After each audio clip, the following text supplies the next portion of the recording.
এই জন্য 5 ওয়াক্ত নামাজ আর ওয়ানহার মানে কুরবানি।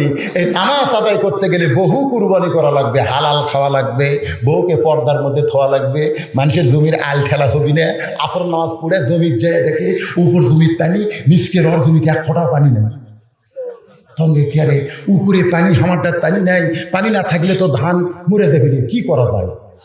এখনই আসর নামাজ পড়ে জমির দেখবে চারি দেখি না, আশেপাশে কেউ নেই, ওই আলগতি বসে একেবারে আইল কাটে দিয়ে হাত ধুয়ে চারিদিকে দিয়ে গেছে, কেউ দেখেন আলহামদুলিল্লাহ। তার মানে কি, ইন্নাস সালাতা তানহা আনিল ফাহশাই ওয়াল মুনকার। এই নামাজকে ধরে রাখতে গেলে অনেক কুরবানি করা লাগবে, আর সেই কুরবানির নামাজ যারা আদায় করবে তাদেরকে আল্লাহ হাউদে কাউসারের পানি পান করার অধিকার দিয়ে দিবে।